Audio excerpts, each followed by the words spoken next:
ఆ కృపను బట్టి మనమందరం మరొకసారి ప్రభు సన్నిధానంలో కూడుకోగలుగుతూ వచ్చాం. దేవునికి మహిమ కలుగును గాక. సామెతల గ్రంథము 3వ అధ్యాయ భాగాన్ని మనం ఈరోజు కొద్ది నిమిషాలు కొన్ని వచ్చిన భాగాలను మనం ధ్యానం చేద్దాం.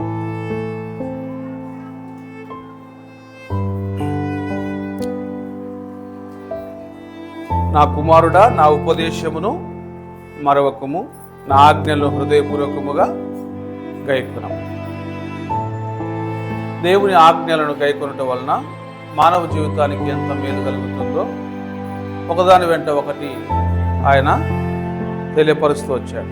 దేవుని జ్ఞానములో ఎంత ఎదుగుదల ఉందో, ఎంత ఆశీర్వాదం ఉందో, దేవుని యందు భయభక్తులు కలిగి జీవించడం వల్ల ఈ భూమి మీద మన జీవితం ఎంత ప్రశాంతంగా కొనసాగుతుందో, ఎంత ఆశీర్వాదకరంగా మనం ఉంటామో ఈ కీర్తన సామెతల గ్రంథం 3వ అధ్యాయం అంతా కూడా మనకు చక్కగా వర్ణిస్తున్నాడు భక్తుడు.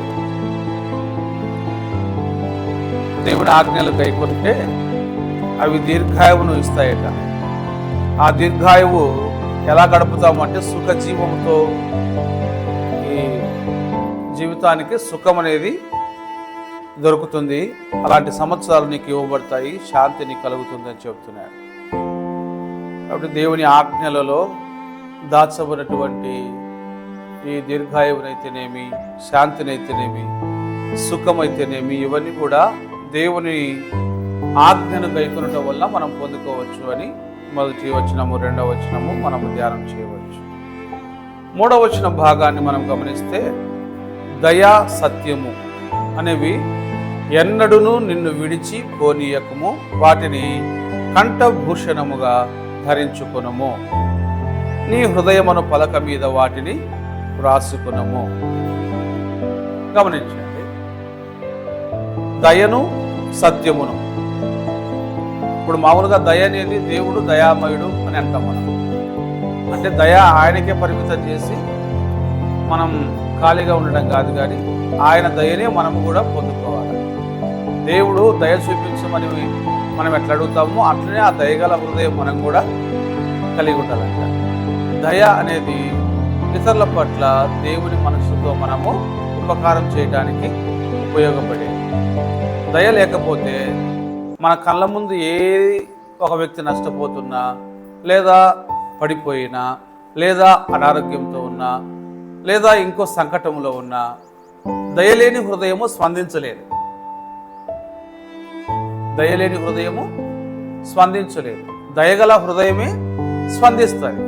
నేను ఏం చేయగలుగుతాను ఈ మనిషికి, నేను ఏం చేయగలుగుతాను ఈ తోటి వారికి, అలా చేయగలగాలి అంటే ఈ హృదయానికి దయ అనేది మనం జోడించుకొని ఉండాలి.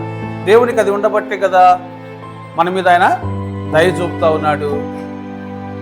తన పిల్లలమని ఆయన మన పైన దయ చూపుతున్నాడు. యేసు ప్రభునకు మనము దయామయుడు, కరుణామయుడు, ప్రేమామయుడు అనే పేర్లు ఎక్కువగా మనము ఆయన పిలుస్తూ ఉంటాము. కాబట్టి దేవుని దయ అనేది మానవునికి ఎంత అవసరమో, మానవుల దయ అనేది కూడా తోటి మానవునికి అవసరం.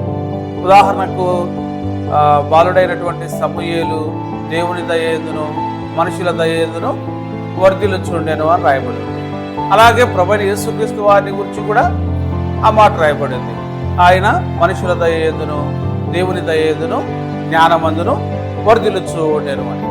కాబట్టి మానవుని యొక్క దయ, దేవుని యొక్క దయ నుండి పొందినటువంటి దయ, మనము దేవుని దగ్గర నుంచి పొందినటువంటి దయనే మానవులకు మనం షేర్ చేసేవారుగా ఉండటానికే ఈ మాటలని కూడా ఇక్కడ వ్రాయబడి ఉన్నాయి. ఈ దయ అనే దాన్ని విడిచిపోకుండా మన దగ్గర పెట్టుకోవాలట. దయ అనే దాన్ని మన నుండి దూరం చేసుకోకూడదట. చూడండి, దయ లేకపోతే ఆ తర్వాత దాని పర్యావసనం ఎలా ఉంటుందంటే కఠినం అయిపోతాం మనం. దయ లేకపోతే కఠినంలం అయిపోతాం. కఠినత్వము వలన మనము ఇబ్బంది పడతాం. మన కఠినత్వము మనకు ఉరిలాగా ఒక సమయాన్న మనకు సంకటముగా మారుతుందన్నమాట. కాబట్టి దయగల మనస్సు దేవుడికి ఇష్టమై ఉంది. ఆయన దయగలవాడు.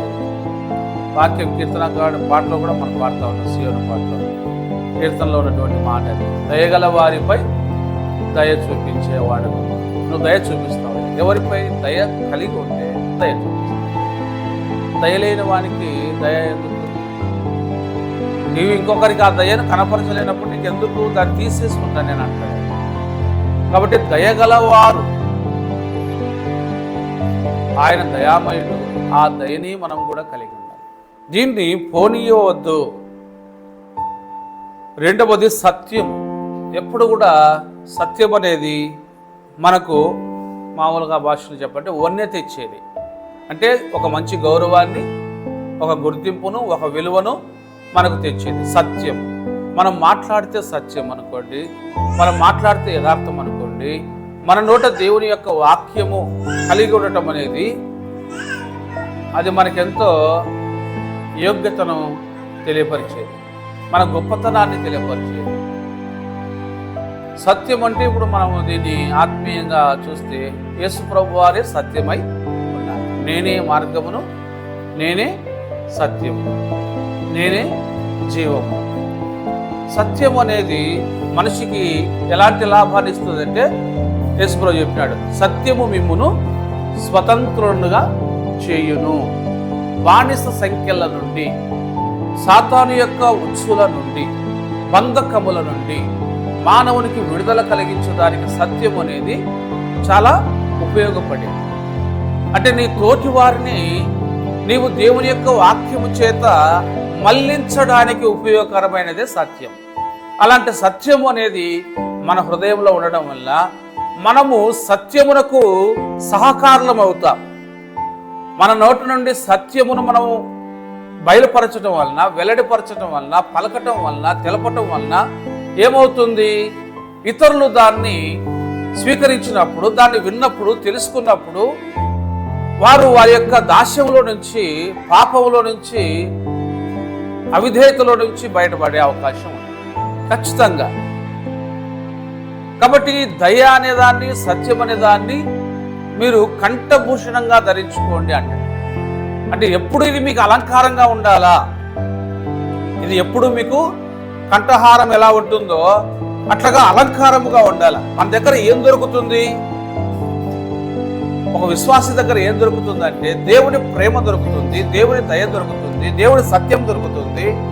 ఆత్మీయత అనే దానికి మన దగ్గర కొదువు లేకుండా మనము మన హృదయాన్ని నింపుకోగలిగితే అది ఇతరులకు ఉపయోగకరంగా ఉంటుంది. ఆత్మీయత అనేది లోకానికి విశ్వాసి అందించాలి.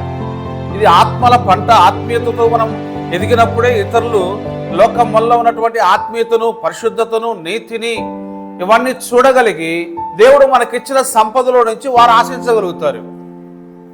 అంటే మనమే వాళ్లకు మాదిరి. కాబట్టి మనల్ని వెంబడించటము, దేవుని వెంబడించటం అనేది కూడా ఆ తర్వాత మనం దాన్ని ఫలితంగా చూడగలుగుతాం. కాబట్టి దయా, సత్యము అనేవి ఎన్నడూ నిన్ను విడిచిపోకుండా చూసుకో అంటున్నాడు. రెండు యేసు ప్రభువులో చూడొచ్చు. ఆయన కృపా సత్య సంపూర్ణుడిగా మన మధ్య నివసించరని యోహాను సువార్తలో చెప్పబడుతుంది. మరి అలాంటి ఆయన దగ్గరకు వస్తే ఒక సందర్భంలో ఏం జరిగింది తెలుసా?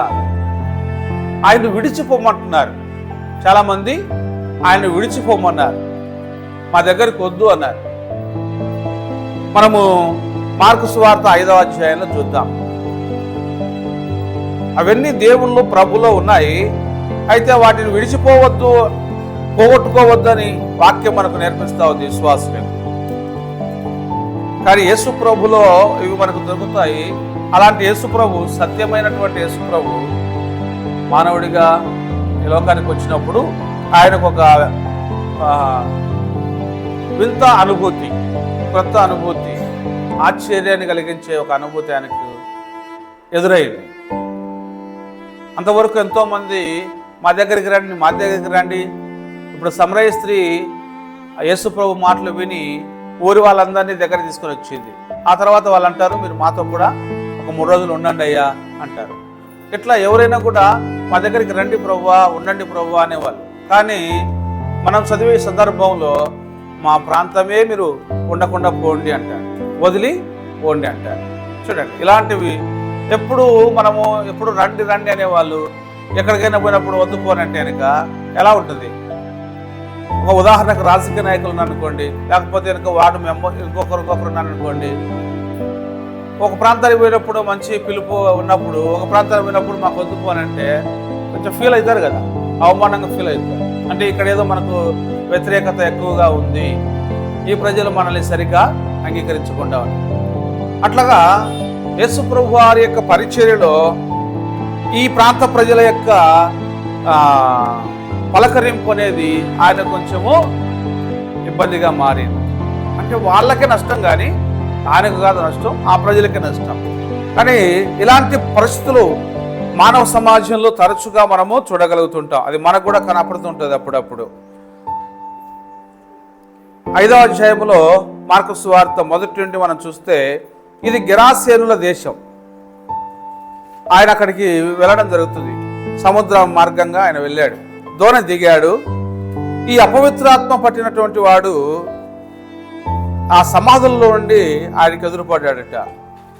వీరి పరిస్థితి ఎంతో భయంకరం. ఎందుకంటే చాలామంది అపవిత్రాత్మలు వీరికి పట్టినట్టుగా సేన అని చెప్పడం జరిగింది. ఇక్కడ మనం ఏం మాట చదువుకుందామంటే 16-17 వచనాలు చదువుతాం. జనులంతా చూడండి, 15 నుంచి చదువుతాం. జనులు జరిగినది చూడవెళ్ళి యేసునొద్దకు వచ్చి, సేన అను దయ్యములు పట్టినవాడు బట్టలు ధరించుకుని స్వస్థ చిత్తుడై కూర్చుండి ఉండుట చూచి భయపడింది. జరిగినది చూచిన వారు దయ్యములు పట్టిన వానికి కలిగిన స్థితియు పందుల సంగతియు ఊరి వారికి తెలియజేయగా, తమ ప్రాంతములు విడిచిపోమని వారు ఆయనను బతిమాలు కొనసాగిరి. చూడండి, ఇంతకు ఏం జరిగింది చూసిన వాళ్ళు ఏం చెప్పినారు? గెరాసేనుల ప్రాంతానికి యేసు ప్రభువారు వచ్చినారు. ఆ ఊరి నుంచి ఈయన ఊరి వెలుపటి నుంచి లోపలికి వెళ్తున్నాడు. ఆ ఊరి వెలుపట ఉన్నటువంటి సమాధుల్లో నుంచి ఒక మనుష్యుడు ఎదురుపడ్డాడు. ఆయనకి ఎదురుగా పోయినాడు. నజరేయుడైన యేసు అని కేకలేసుకుంటూ పోతున్నాడు. ఎందుకంటే వానిలో అనేకమైనటువంటి అపవిత్ర ఆత్మలు ఉన్నాయి. యేసు ప్రభు ప్రయాణం చేస్తున్నాడంటే అక్కడ ఏదో ఒక కార్యం చేయబోతున్నాడు అనేది దాని అర్థం.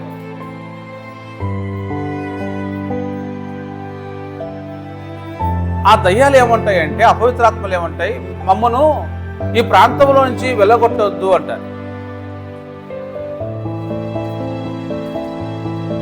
చూడండి,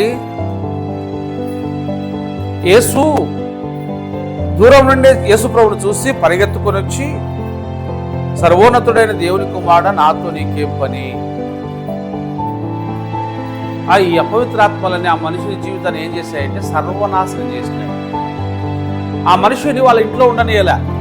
తల్లిదండ్రుల ఆధీనంలో లేడు, ఇంటిలో లేడు. తర్వాత తను తాను గాయపరుచుకునేటట్లుగా చేస్తున్నాయి అవన్నీ కూడా. తను తాను గాయపరుచుకుంటా ఉన్నాడు. ఒకవేళ ఎవరైనా బలవంతంగా కాళ్ళకు చేతులకు తాళ్ళు కడితే దారం తిప్పినట్టుగా తెంపుతా ఉన్నాడంట. ఇట్లా కాదని చెప్పి పెద్ద గొలుసులే కట్టేసినారంట. అయినా కూడా వాటిని తుత్తునీలుగా చేస్తున్నారంట. అంటే ఎందుకంటే ఆ ఆత్మల శక్తి ఎక్కువ ఉంది అన్నమాట. కాబట్టి ఏం చేస్తున్నాడంటే, ఎంత చేసినా కూడా ఈ కట్లను తెంపుకోవడము, పోవడము, బట్టలు పీకేసుకోవడము, అసమాధులు లేకపోయడం, అక్కడ వాసం చేస్తూ ఉన్నాడు. ఇంకా సమాధులకి ఎవరు పోతారు చెప్పండి? అట్లాంటి పరిస్థితి, అట్లాంటి వ్యక్తిని బాగు చేయాలని యేసు ప్రభువారు ముందుకెళ్ళారు. ఇప్పుడు అపవిత్రాత్మలు యేసు ప్రభువారు గద్దిస్తూ ఉన్నారు. మామూలుగా ఒట్టి ఎవరు పెట్టుకుంటారు? ఏదో భక్తులు పెట్టుకుంటారు. అది ఇక్కడ దయ్యాలు కూడా ఒట్టి పెట్టుకుంటున్నాయి. ఏమని? యేసు సర్వోన్నతుడైన దేవుని కుమారుడా, నాతో నీకేమి? నన్ను బాధపరచుకోమని దేవుని పేరిట నీకు ఆనబెట్టుచున్నాను అని బిగ్గరగా కేకలేశాడు. దయ్యాలు కూడా దేవుని పేరిట ఆన అంటున్నాయంట. చూడండి, కానీ ఆయన ఊరుకుంటాడా? మనుషులను పట్టి పీడిస్తూ ఉంటే దయ్యాలు, ఆయన ఎందుకు ఊరుకుంటాడు? మనిషి దేవుని సొత్తు. మనిషి ఎవరి సొత్తు? దేవుని సొత్తు, దేవుని చేతి పని కదా. కాబట్టి అలాంటి మనిషిని జీవితం అంతా పాడు చేస్తే, కుటుంబాన్ని కాకుండా చేసి దేవుని కాకుండా చేస్తా ఉంటే ఇంకా అతన్ని ఆ దయ్యాలకు ఎందుకు పర్మిషన్ ఇస్తాడు ఆయన? ఆ మనుషునికి విమోచనం ఇవ్వడానికి, స్వస్థతనివ్వడానికి ఆయన వచ్చాడు. ఇప్పుడు ఈ కార్యం జరిగింది ఇక్కడ. ఆయన అన్నాడు, అపవిత్రాత్మ ఈ మనిషిని విడిచిపోమని వానితో చెప్పాడు. ఆయన అడుగుతున్నాడు, ఆయన నీ పేరేంటి? ఇంతకు దేవుని పేరు మీద నీకు ఆనబెడుతున్నానని చెప్పినావు కదా, ఎవరు ఆ మాట్లాడింది అని అన్నట్టుగా ఆయన అంటున్నాడు అనమాట. సేనా దయ్యాలలో ఒక దయ్యం కదా, దేవుని పేరు ఆనబెడుతున్నానంటే ఇంత మాట్లాడింది ఎవరు? ఇప్పుడు గుంపులో కొంతమంది ఉంటారు కదా, ఎవరో ఒకరు గట్టిగా మాట్లాడింటారు. మాట్లాడితే ఎవరో మాట్లాడిన ముందుకు రాండి అంటారా? అట్లా యేసుప్రభువు అడుగుతున్నాడు, ఎవరు ఆ మాట అనింది, నీ పేరేమిటి అని వాడిని అడిగింది. వాడు, నా పేరు సేన, ఏలనగా మేము అనేకులము అని చెప్తున్నాడు. మరింత పెద్ద గ్యాంగు అని చెప్తున్నాడు. చూడండి, తమ్మును ఆ దేశంలో నుండి తోలివేయవద్దని ఆయన మిగుల బతిమాలుకొనండి. అంటే చూడండి, ఒక కర్మాగారంలో నుంచి ఒక ప్రొడక్ట్ ఒకటి తయారవుతుంది అనుకోండి, ఇక్కడ నుంచి మిమ్మల్ని షిఫ్ట్ చేస్తున్నాం, ఒక కొత్త ఫ్యాక్టరీ వేసినాము అక్కడికి అంటే ఎట్లా డిమాండ్ చేస్తారు అక్కడ అలవాటు పడిన వాళ్ళంతా? లేదు మాకు ఇక్కడనే పెట్టేసి, కావాలంటే అక్కడ కొత్తలను మీరు కొత్త దాంట్లో చేసుకోండి, మేము ఇక్కడనే ఉంటాము, మాకు ఇల్లు దగ్గరగా ఉంది, దానికి దగ్గరగా ఉందా, అట్లా అని డిమాండ్ చేస్తారు. చూడండి, చేస్తారా చేయరా? నిజమా కాదు నేను చెప్పేది? నిజమా కాదా? ఎప్పుడైనా చూసినారా అట్లాంటివి? ఇక్కడ నుంచి ఇప్పుడు దాల్మియా ఉందనుకోండి, ఉదాహరణకు దాల్మియా వాళ్ళందరినీ తీసుకుపోయి నేను హైదరాబాద్లో పెడతా మిమ్మల్ని అందరూ అంటే ఒప్పుకుంటారా? దాల్మియా అంటే ఇక్కడ జమ్మవడుకు రావడం పోవడం ఉంటుంది, చుట్టుపక్కల పల్లెల్లోంచి వస్తుంటారు పోతూ ఉంటారు. అట్లాంటిది ఒకటిసారి అక్కడ నాకు కొత్తది కట్టుకున్నా ఇదే కంపెనీనే, మీరు అక్కడికి రాండి అంటే జీతం ఎక్కువ ఇస్తామన్నా కూడా వద్దు మాకు ఇక్కడే సరిపోతుంది. అట్లా ఈ అపవాది అనేవాడు కూడా ఏం చేస్తాడంట, దయ్యాలు కూడా, మేము ఇక్కడనే ఉంటాము, దయచేసి మమ్మల్ని ఎక్కడికి పంపించద్దు, ఎక్కడికి పంపించద్దు. ఎవరు అనింది ఆ మాట అంటే, ఎవరు ఆ యూనియన్ నాయకుడు? వాడు అందరి మీదకి చెప్పిన వల్ల, ఒకరనేది కాదు అందరం అదే అడుగుతున్నాము, మా మాట ఒక్కటే అని. ఏంటి ఆ మాట? మాకు ఈ ప్రాంతం అలవాటు పడినాము, ఈ మనుషులను అలవాటు పడినాము, ఈ దేశము అలవాటు పడినాము, కాబట్టి దీన్ని విడిచిపోకుండా మాకు సెలవిమ్ము అంటున్నారు. చూడండి, అడిగారు. అయితే అక్కడ కొండ దగ్గర పందుల పెద్ద మంద ఉందట గనక ఆయన అంటున్నాడు, మీకు కరెక్ట్ సూటబుల్ పందులే కాబట్టి పోండి అన్నాడు. ఆ పందుల్లో ప్రవేశించినట్లు మమ్మను వాటి యొద్దకు పంపమని ఆ దయ్యములు ఆయన్ను బతిమాలుకున్నాయంట.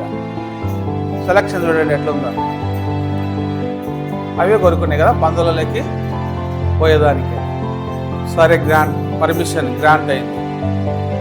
యేసు వాటికి సెలవీయగా ఆ అపవిత్రాత్మలన్నీ వాడిని విడిచి పందుల్లో ప్రవేశించాయి. ప్రవేశింపగానే ఇంచుమించు 2000 సంఖ్య గల ఆ మంద ప్రపాతము నుండి సముద్రపు దారిని ఒడిగా పరిగెత్తుకొని పోయి సముద్రంలో పడి ఊపిరి తిరగక చచ్చేది. అంటే ఇప్పుడు ఎన్ని 2000 పందులు చచ్చినాయంటే 2000 ఆత్మలు అన్నట్టే కదా దానికి అర్థం. మనం అట్లే కదా లెక్కేసుకోవాల్సి. మేము అనేకులం అన్నప్పుడు అనేకులు అంటే 2000 పందులు చచ్చిపోయినాయంట. ఎవరికైనా ఎంత నష్టం కదా, 2000 పందులు చచ్చిపోతే వాళ్ళు ఎంత బాధపడతారు. ఈ పందుల యజమానులు వీళ్ళంతా కూడా ఈ జరిగిందంతా చూసిన వాళ్ళు చెప్పినారు. పందులు మేపే వాళ్ళు ఈ జరిగినదంతా కూడా మిగిలిన వాళ్ళకు ఓనర్లకు పోయి చెప్పినారు, ఇట్లా జరిగిందయ్యా, పలానా ఆయన వచ్చినాడు, ఎవరు యా నుంచి వచ్చినాడు మహానుభావుడు, వాడు బట్టలు లేకుండా ఉండేటోనికి ఏమో బట్టలు కట్టుకునేటట్టు చేసినాడు, వాన్లో ఉండేటి అన్ని దీళ్ళకి పంపించినాడు, ఇవన్నీ పోయి సముద్రంలో పడినాయి, మేమేం చేయాలన్నా దిక్కు తెలక మీకు చెప్పడానికి వచ్చినామో చెప్తే వాళ్ళు పరుగు వచ్చి చూస్తే ఈ దయ్యం పట్టిన వాడేమో బాగుపడి స్వస్థ చిత్తుడై ఆరోగ్యంగా ఉండి బట్టలు కట్టుకొని ఉన్నాడంట. పందులే అంటే పరిగెత్తినాయండి కూడా. ఆ సముద్ర ప్రపాతంలో పడి నీళ్ళలో పడేసరికి ఊపిరి తిరగక చచ్చినాయి. 2000 పందుల కొట్టుకొని పోతా ఉండే పరిస్థితి ఏంది. అప్పుడు వీళ్ళకు భయం కలిగిందంట. అందుకు వాళ్ళు ఏమంటారంటే మా ప్రాంతములు విడిచిపో అంటున్నారు. దేవుణ్ణి విడిచిపో అనడం, లోకరక్షకుని విడిచిపో అనడం వారికి నష్టము అనేది వాళ్ళు గుర్తించలేకపోయినారు. ఆయన ఉంటే ఆశీర్వాదం, ఆయన ఉంటే మానవ జీవితం ఎంతో ఆశీర్వాదకరంగా ఉంటుంది. ఇక ఏ అపవిత్రాత్మలు వాళ్ళను వాళ్ళ పిల్లల్ని పాడు చేయకుండా కాపాడుతున్నటువంటి ఆలోచన వాళ్ళు చేయలేకపోయినారు. కాబట్టి దయను సత్యమును మీరు మిమ్మల్ని విడిచిపోకుండా కాపాడుకోండి అని వాక్యం అని చెప్పారు. యేసు ప్రభులో దయ ఉంది, యేసు ప్రభులో సత్యం ఉంది, యేసు ప్రభువును మనం ధరించుకొని ఉన్నాం కదా. మీరు క్రీస్తును ధరించుకొని ఉన్నారని వాక్యం ఉందా లేదా? మనం ప్రభును ధరించుకున్న వారం, ప్రభులో మనం జీవిస్తున్నాం, మనలో ప్రభు ఉన్నాడు. ఈ దయా సత్యం అనేది ఎన్నటికీ మనకు దూరం కాకూడదంట, ఎన్నటికీ దూరం కాకూడదు. యేసు ప్రభు ఆ మనుషుని మీద దయ చూపించాడు, దయ్యాల మీదగా దయ చూపించాడు కదా. మనుషునికి దయ చూపించాడు, కనికరపడ్డాడు, మనుషుని బాగు చేసినాడు, తన లైఫ్ తనకి ఇచ్చినాడు, మన జీవితం కూడా మనకి ఇచ్చినాడు. మనం కూడా అనేకమైనటువంటి దయ్యాలు పట్టినటువంటి మనుషులంగా రకరకాల చెడు తిరుగుళ్ళు, చెడు వ్యసనాలు, ఈ వ్యసనాల నిజంగా ఆలోచన చేస్తే ఇది ఎంత భయంకరం అంటే అంత భయంకరం. ఈరోజు త్రాగుడు అనేటువంటి వ్యసనం 3 రోజుల కిందట పేపర్ న్యూస్లో మైదుకూరు దగ్గర అనుకుంటాను, మైదుకూరు దగ్గర అదేంటి బద్వేలు అనుకుంటాను, మీరు పేపర్ చదివినారో లేదో. ఆ పేపర్లో ఏం వేస్తానంటే సొంత కుమారుణ్ణి సొంత తల్లిదండ్రులు చంపేసి మూట కట్ట కట్టి తీసుకుపోయి చెరువులో పడేసారు, చంపేసినారు. ఇంకొక చోట పిల్లవాడు స్కూల్కు సరిగ్గా పోవడం లేదని, చదవడం లేదని వారిని మూట కట్ట కట్టి తీసుకుపోయి చెరువులో ముంచేసి వచ్చేసినాడు తండ్రి. అటు పోతున్నటువంటి ఒక ఆయన ఏం చేసినాడంటే, ఏదో మూట కదలాడుతుంది, సౌండ్ వస్తుంది నీ దగ్గర పోతే, అన్నా నేను బడికి పోతానైనా అంటున్నాడంట. అప్పుడు అన్నీ కూడా తొక్కేసిపోయినాడంట. ఆ మనిషి చూసి దాన్ని మూట విప్పితే వాడు బతికిపోయాడు. కానీ ఇక్కడ జరిగినది మాత్రం ఆ కొడుకు మంచి తాగుబోతుంట. వాళ్ళ నాయన ఏదో కోవైట్కి అక్కడ పోయి డబ్బులు బాగా సంపాదించుకొచ్చినాడంట. ఈ మధ్య కాలంలోనే అక్కడి నుంచి వచ్చినాడు. ఇక్కడ కొడుకు బాగా తాగుతూ ఉన్నాడు, జలసా చేసుకుంటా సతాయించేవాడంట ఇంట్లో. ఏది వినేవాడు కాదు. నాయన వచ్చిన తర్వాత కూడా చెప్పి అంటారే ఇది వద్దురా నాయన తాగాకు ఎక్కువ అట్లా అని చెప్తే అమ్మ నాయన మీదకి కొట్టడానికి తిరుగుబాటు చేసి పోయాడంట. ఆ రాత్రి వాళ్ళు ఏం చేసినారు, ఇంత మనకు తలకాయ నొప్పిగా ఉంది, ఊర్లో మనకు పేరు పోతుంది, వీడిటనే ఉంటే నీకు చాలా అవమానం అని చెప్పి భార్యాభర్త ఇద్దరు కలిసి అమ్మ పండుకుంటే పోయి కాళ్ళు పట్టి కట్టేసినారు చీరతో. ఇంకా నాయన ఊపిరి తీసి చంపేసినారు. చూడండి ఎట్లా జరుగుతున్నాయో చూడండి.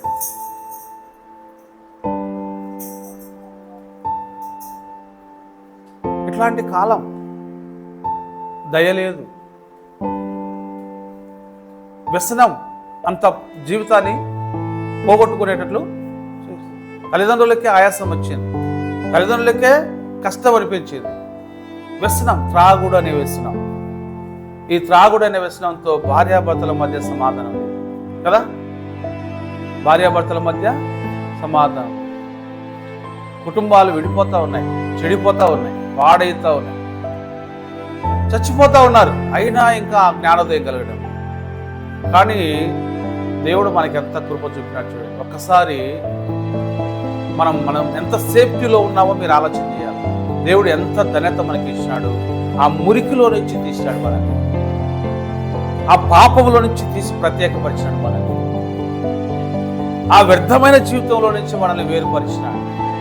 విశ్వాసంతో నింపినాడు, అపవిత్రతకు దూరంగా పెట్టాడు, పాపానికి దూరంగా పెట్టాడు, పరిశుద్ధతలో మనల్ని కాపాడుతాడు. అంటే ఎంత గొప్ప ధన్యత ఇది. అందుకే మనకు ఇచ్చిన రక్షణ చాలా గొప్పది.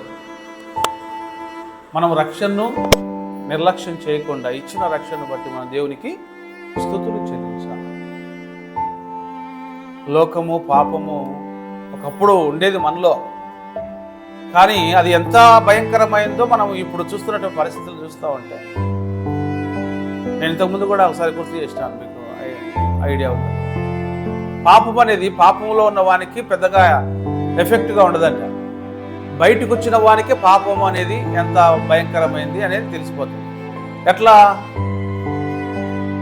ఉదాహరణకు నీళ్ళల్లో మునిగిన వానికి తన మీద నీళ్ళు ఎన్ని ఉన్నా కూడా ఏమీ బరువుగా అనిపించదట. నీళ్ళలో మునిగిపోయేవానికి ఆ నీళ్ళు ఎన్నో మీద పోతూ ఉంటాయి, కానీ వానికి ఏం బరువు అనిపించదట. కానీ బయటకు వచ్చిన తర్వాత అదే నీళ్ళు ఒక చెంబుడ కానీలే, ఒక బిందెడు కానీలే పట్టుకొని పోవాలంటే, భుజాన పెట్టుకొని పోవాలంటే కష్టంగా అనిపిస్తుంది. మరి అన్ని నీళ్ళల్లో ఉంటావు కదా అని అంటే, నీళ్ళలో ఉన్నప్పుడు అది పెద్దగా అనిపించదు. పాపంలో ఉన్న వానికి అందరి లోకమంతా పాపంలోనే ఉంది, నేను ఒక్కనేనా అని అనిపిస్తుంది. కానీ ప్రత్యేకించబడిన తర్వాత ఈ పాపము చెంబెడు కూడా, గలాసు కూడా నాకు వద్దురనైనా అని అనిపిస్తుంది. కాబట్టి ఈరోజు మనం ఏ స్టేజ్కి వచ్చాము అంటే పాపము నుండి ప్రత్యేకించబడిన స్టేజ్. మనం ఇంకా పాపమే కావాలని బురద నీళ్ళే కలుపుకుంటూ పోతే మళ్ళీ ఏదో ఒకసారి దాంట్లో పడి కొట్టుకొని పోవాల్సింది. అలా కొట్టుకొని పోకుండా ఉండడానికే దేవుడు మనకేం చేసినాడు, మీరు సహవాసంగా కూడుకోండి అన్నాడు. ఆ దినము సమీపించుట కొలది మరీ ఎక్కువగా మీరు కూడుకుంటా ఉండండి. యేసుప్రభు రాకడ అనేది ఒకటి వస్తుంది కాబట్టి మిమ్మల్ని మీరు ఒకరినొకరు పురికొల్పుకునేదానికి జాగ్రత్త పడతా సంఘంగా కూడుకొని. ఆదివారం వచ్చేసరికి పెద్ద సమస్యగా ఉంటుంది కొంతమందికి. ఏదో పొద్దున్నే లేయాలా, నీళ్ళు పోసుకోవాలా, స్నానం చేయాలా, తిన్నా తినకపోయినా కూడా బైబిల్ పట్టుకోవాలా, ప్రార్థనకు రావాలా. కొంచెం మనసుకు ఇబ్బందిగానే ఉంటుంది కదా.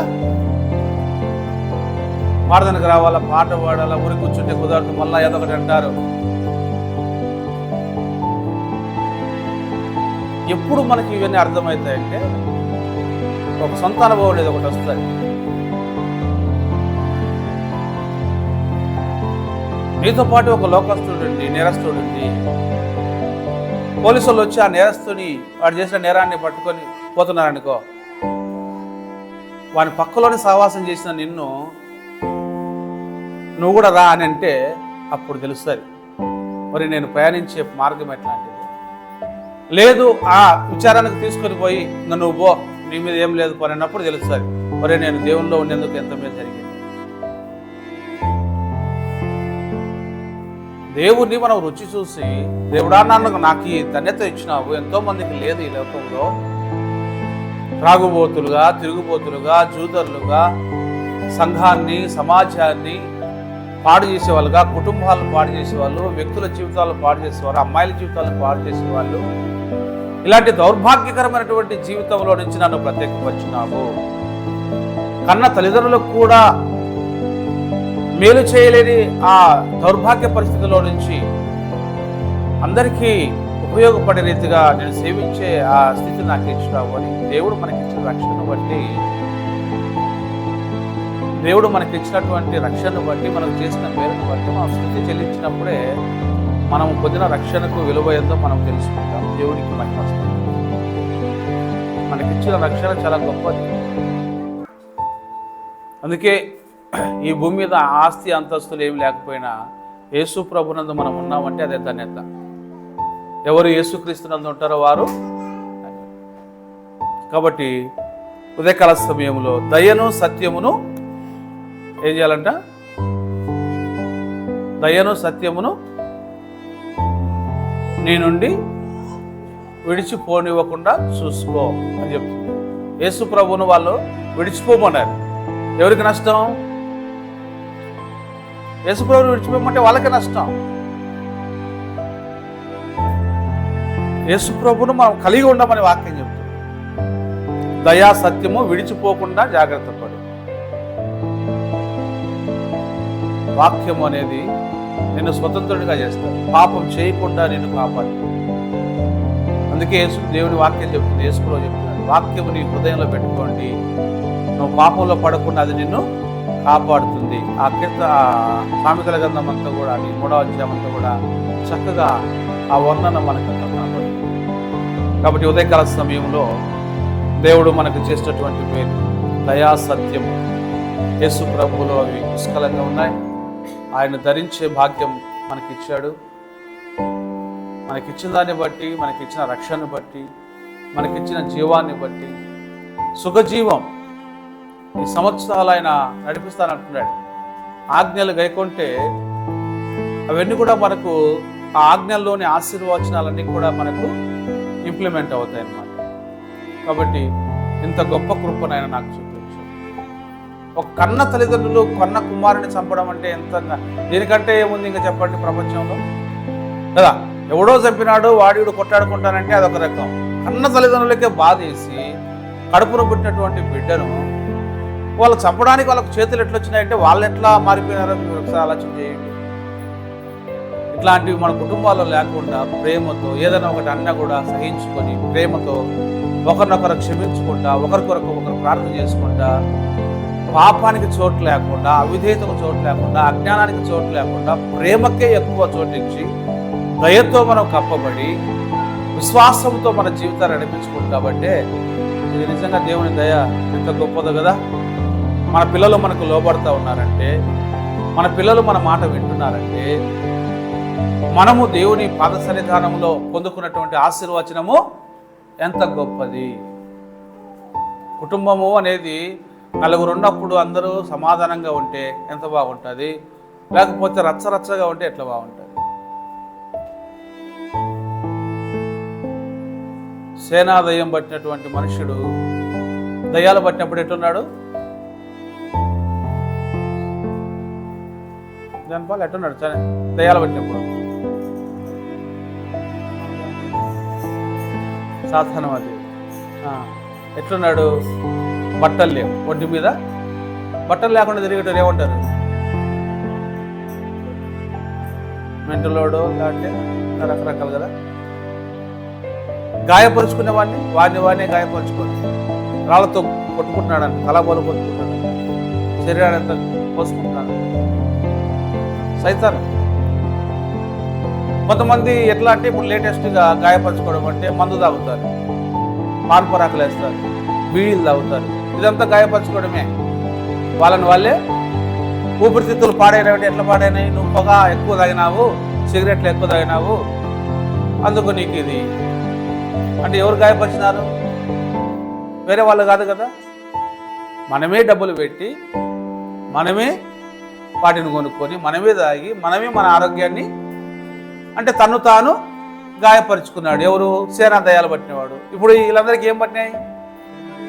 ఒకడు బాగా ఇన్సర్ట్ చేసేటట్టు చూస్తా ఇన్సర్ట్ చేస్తాడు.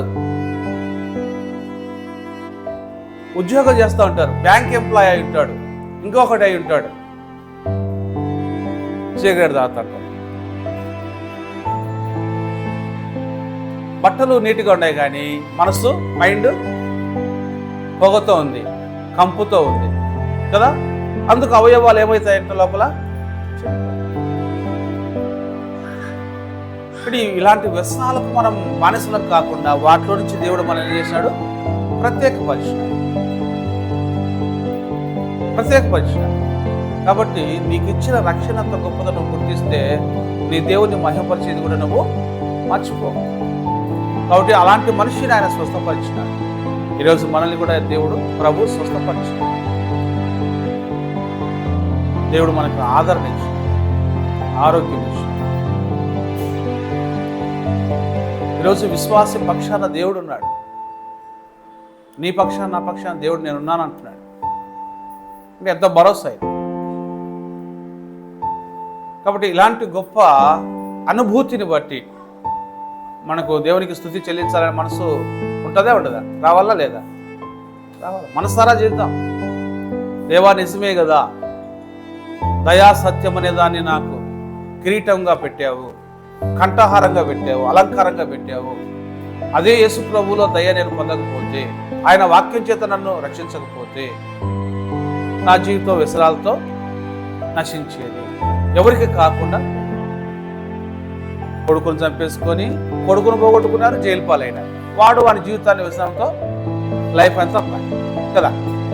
అదే కొడుకుంటే వారసుడు, వాళ్ళు చచ్చిపోతే భూస్థాపన చేయాలి, తలకొరువు పెట్టాలి, వాని గర్భాన పిల్లలు పుడితే ఇదంతా లేకుండా ఆగిపోయింది. ఇది చాలా బాధ. వాళ్ళు బతికినంత కాలం వాళ్ళు బాధపడారు. దేవుడు ఆ స్థితిని మనకు దూరం చేశాడు. అందుకని మనం ఏం చేయాలంటే దేవుడు మనకి ఇచ్చిన దాన్ని స్మరించుకుంటూ మన చుట్టూ ఉన్నటువంటి సమాజాన్ని చూసి ఈ దయను సత్యాన్ని మనం ఫార్వర్డ్ చేస్తూ ఉండాలి. ఇంకొకరికి, అయ్యా మీ జీవితాలను మీరు నాశనం చేసుకోవద్దండి, దేవుని వైపు తిరగండి. మంచి చెబితే ఎవరు కూడా కాదు, ఏదో ఒక చోట మనకు ఎదురైతే ఉంటాయి, వాళ్ళకి అర్థం కాదు. మరొకసారి ప్రార్థన పూర్వకంగా మనం తెలియపరిస్తే జీవితాలు బాగుపడేదానికి అవకాశం. మనల్ని బాగు చేసినటువంటి దేవునికి మన ప్రభువైన యేసుక్రీస్తు ద్వారా మన కృతజ్ఞత చెల్లించుదాం. మోకరించండి.